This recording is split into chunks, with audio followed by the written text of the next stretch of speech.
Ever seen an image that's actually made up of thousands of tiny pictures? It's called a photo mosaic, and in this video, I'll show you an open source program I made that turns any image into one. I'll break down the algorithm behind it, demonstrate how to use the program yourself, give a brief history of the art form, and showcase some fun examples.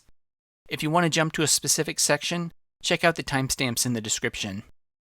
Photo mosaics take their name from traditional mosaics, artwork created by assembling small pieces of stone, glass, or ceramic into a larger composition.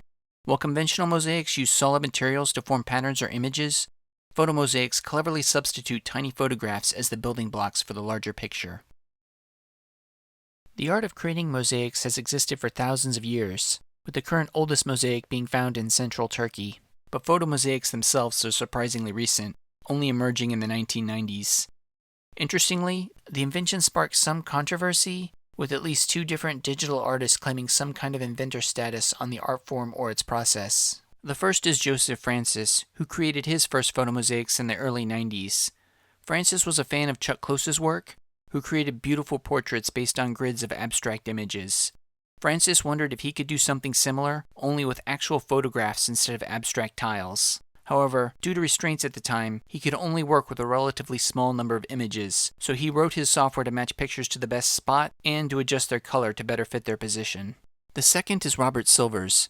During his time at MIT in 1995, he created software for generating photomosaics, and his resulting images achieved significant commercial success as posters, jigsaw puzzles, and coffee table books. His work was also more elaborate than Francis's work, and it didn't require any color augmentation to the tiles, but it did come 2 years after Francis had created his first photomosaic.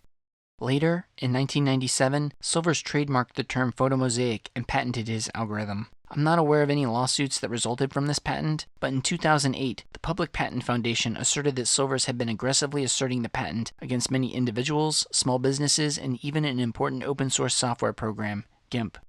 This threat led to the GIMP Mosaic plugin no longer being supported or distributed. At the time, I was keenly aware of this news because I myself had written an open source photo mosaic program back in 1998. I never got a cease and desist from Silvers, but my program honestly wasn't very good and probably wasn't even on his radar. However, I've always loved photo mosaics, and now that the patent is long expired, I thought it would be fun to revisit the art form. Creating a photo mosaic is surprisingly simple. You simply take a set of input tiles and an input image, and then divide up the input image into a set of regions that are the size of a tile. Then for each region you find the best matching tile. The matching algorithm is really the heart of the application, and there are a lot of ways to do it with trade-offs between quality and speed. I opted to create a simple sum of squared differences tile matcher where each pixel in a tile is compared to its corresponding pixel in the target image. The color difference is squared and added to a running sum. The lower the score, the better the match. This produces a high-quality match at the expense of being a little slow. However, I've written my app to allow different matching algorithms to be plugged in so that it's not locked into just this particular way. Different matching algorithms can also lead to some interesting artistic outputs.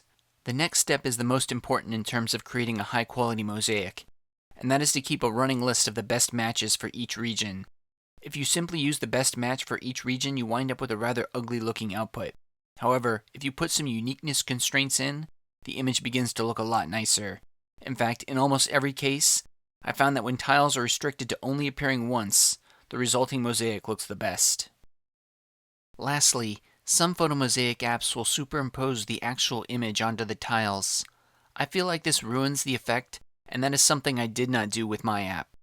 It does mean a larger dataset is needed, but I think the end product is made better by not faking the mosaic effect. Most photomosaics require at least a few thousand images to look good, and the bigger your dataset is, the better. Flickr.com and Unsplash.com are great resources to get photos that are free to use.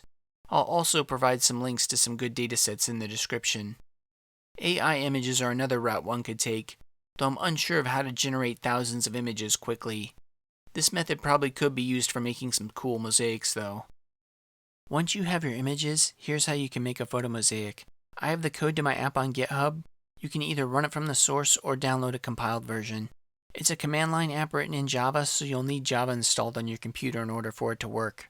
Once you have the jar file, you can run it from the command line by typing java-jar and then the name of the jar file. Though as you can see, it's printing an error message due to some missing parameters, so let's just go ahead and fill those in. Tile width and tile height define the size of the tile images.